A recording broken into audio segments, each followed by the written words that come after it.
The good question now, Karsh. First of all, venture capital money is not enough. It's not funding enough innovation in this country. Okay? Ecosystem is a lot less than desirable level. Okay? It's very tough to get any kind of venture capital funding here. And the investors who put money into the venture capital are not willing to take the risks and the rewards that go with it. And the VCs are also taking the same route, not willing to take the big risk, not put in big money on the table.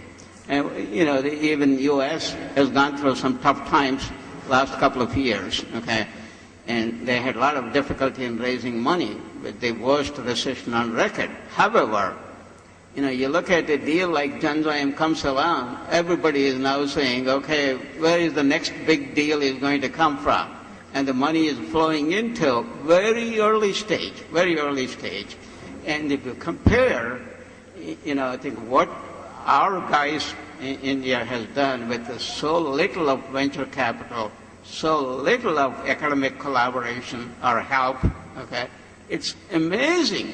Can you imagine what we would do if we only had equivalent venture capital funding and the ecosystems that, the other parts of the world has?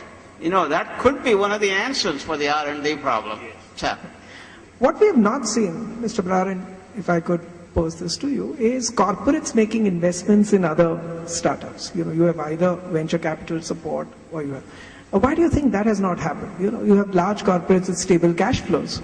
And they are the first to see these new emerging companies. So why hasn't that happened, that they have sort of invested in these startups? I think as this business is very risky business. And this is the only business in the world where failure is the norm, not the exception. And so if you see our historical growth of the Indian pharmaceutical or innovation industry, it is a pretty risk-averse culture that we have. And there are hundreds of reasons, but there are 2 or 3 core reasons. One is that we are not having an ecosystem which funds and catalyzes research. We are risk-averse by nature. We also have a culture where we want short-term results.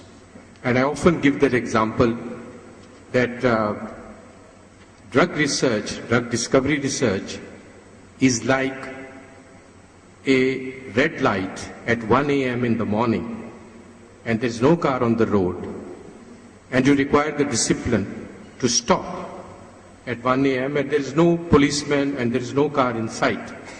An Indian will drive away. He will not stop. An American will stop. So it's that discipline we don't have. We like the short-term, quick results.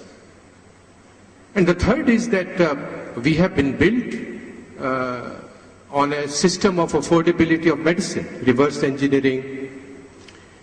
And I often say, and I strongly feel, that the pharmaceutical industry in this country has subsidized the role of the government of India for providing affordable health care and pharmaceuticals to the masses that we have in this country.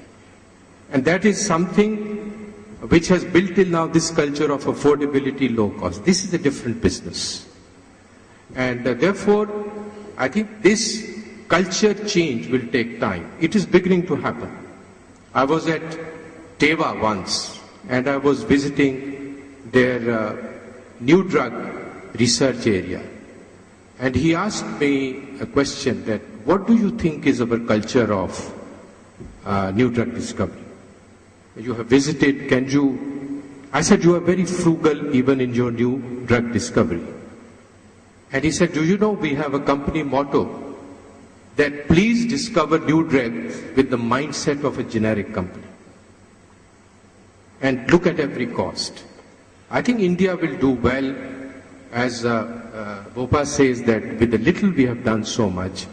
Why the big companies are not investing? I don't know what their individual reasons are, but it must be a combination of this. Or they are so busy in their other businesses that this is too small a business for them to invest time and energy.